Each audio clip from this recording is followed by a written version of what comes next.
Peace be upon our land. Ito, lupa ito ng South Cotabato. Tingnan nyo yung tubig, ang lakas-lakas eh. Grabe ang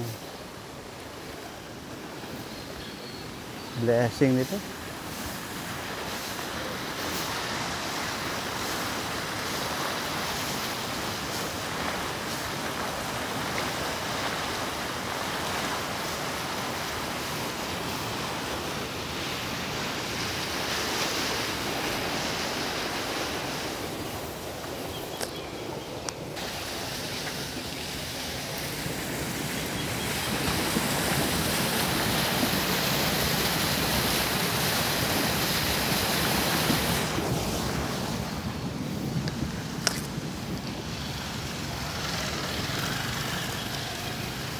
Ganda ng lupa dito.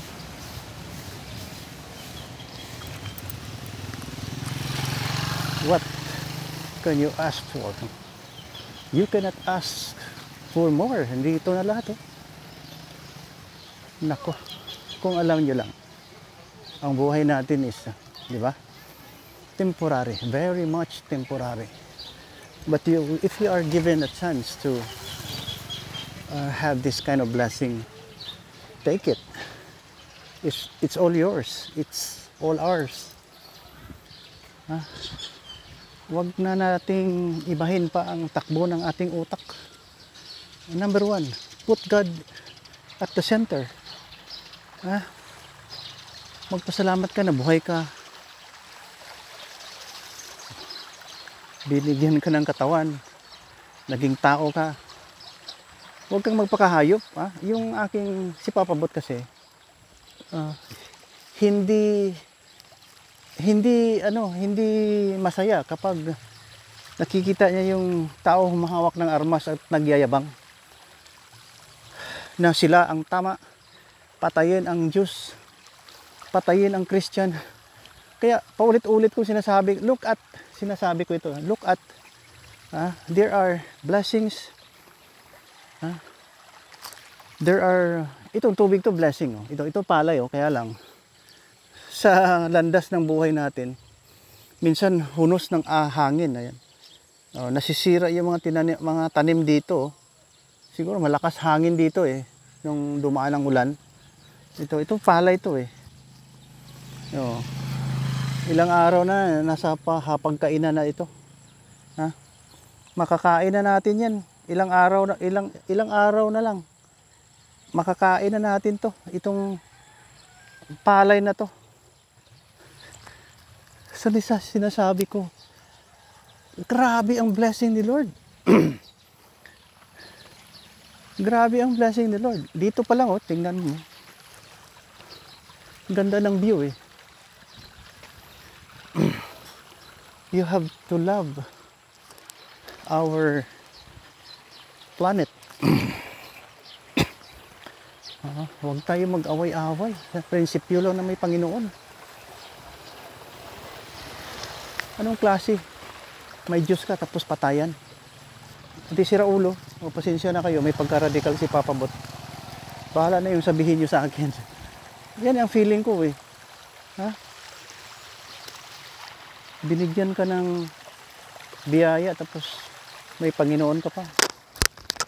Magulo. Palit gino? Paano ni Harbison man? Kani harvester ay masikop na siya. Sa Lodon. Tao lang, di magsugot ng tao. Sa Lodon na. Oo, sa Lodon. Talagang na-flat ang palay Na-flat ang palay. Dito naman nakatayo. Di ba? Pag sinasabayan niyo ako pinupuntahan ko, maganda maganda, no? For me, ang reflection ko, ang ganda. Sa mga magbinisaya ragod ko. Maayo kayong kalibutan ba? Naanatanan. Ang ato lang, dili na ta magginarbo na i-claim nga kung kinsa ka, kay may grupo ka, nisikat ka, kay na yung grupo nimo, lalo na ito ng balik Islam. Ang uban diha, Di ko ganahan sa ilang ugali. Ha? Dili ko ganahan sa ilang batasan kay naginambog. Ha? Nasa Holy Bible kasi pag sinunod mong Holy Bible, mutuo ka sa Holy Bible. Huwag ka magyabang dahil pag nagyabang ka, pinuput down ka ng God. Yan, di ba?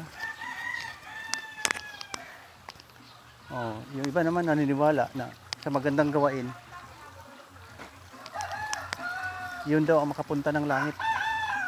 Langit lang naman at saka Diyos ang dahilan nito eh. Away-away pa tayo, may Diyos tapos away-away. Nevertheless, pag marami ka daw mga ginagawa, matutuwa na yung God mo, ha? Particularly si Allah. Di ba? Samantala, dito naman sa kay Jesus Christ, by grace of God, tayo ay makapunta ng langit, ha? Not by good works. Hindi sa it's nice to have help somebody, help people, good works, but hindi yan. It's kasi yan ang batayan na magmayabang tayo eh sa mga pera mo. Nag-donate ka na kung ano-ano dyan, lalo na may kaya ka. Ang tendency mo, parang binili mo yung faith mo, binili mo yung kaligtasan mo sa pera mo. Ngayon pagdating ng sakit, wala na, hindi mo mabili ang another life. Talagang tatapusin ni God ang nag-iisang buhay natin, di ba? So kung may pera ka, balik natin sa usapan.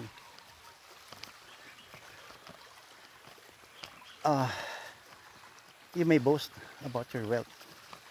So we will be saved by the grace of God, not by good works. Isipin natin yan. And then balik tayo sa Holy Bible. Maganda ang reflection sa Holy Bible. You come down, you kneel down. You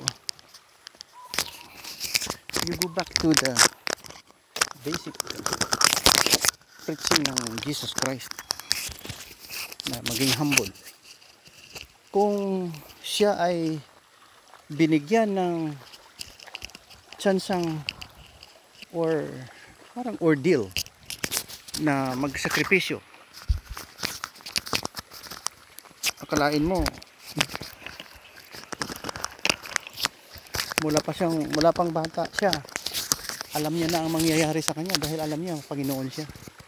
But he kept silent.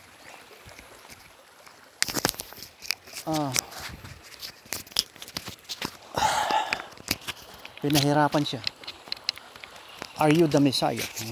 Pinagtawanan. Hindi pwede yan sa atin ngayon. Pagtawanan mo yung tao. Pero space. Yan, di ba? Pag mataas ang pasensya mo, may reward ka. Kaya nakukuha natin yan sa Holy Bible eh. Kung paano yan i-manage. Nakaya nga ni Jesucristo eh. Yung iba naman ayaw maniwala sa buhay ni Jesucristo. Maniwala na lang kayo na may Holy Bible. Di ba? Yan ang ating inspirasyon. Paano naging civilized ang mundo. Tapos mayroon pang tao dyan, no? May tao, may libro, may lugar. Yan ang Israel, yung Nazareth. Doon sa pinanganak. So the best ang history.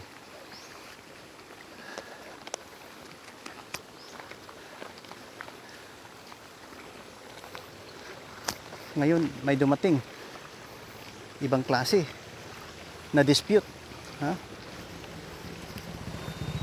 hindi naniwala kay Jesucristo at nag-order na patayin ang Christian, Jews at saka mga inosente para lang maging martir at makatikim ng virgin. Ay, loko-loko, sorry sa term. Sinong sabi sa iyo may virgin? Anong virgin yan?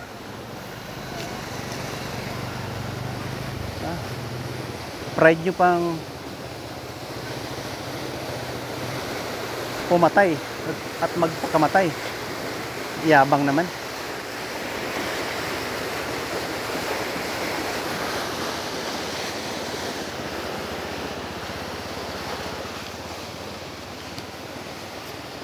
Believe ako kay Hesukristo, ang bait eh.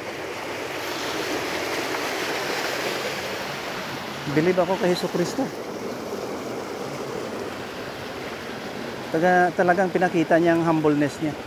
Kaya tayo naman sa mundo, minsan, inaabuso natin yung kabaitan ng Panginoon. Lalong-lalo na tayo. Pag nasa posisyon tayo, kala mo, perfect ka na. Ibalik mo na lang yung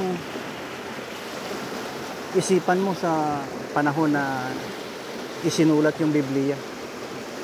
Di ba? Isinulat yung Biblia dahil totoo nangyayari. Totoo. At saka yung humbleness ni Hesukristo. Ang dami tayong napupulot na aral sa Holy Bible eh. Kaya organize yan. Yung aklat na yan, organize. Hindi ako na ano-anong mga topic dyan.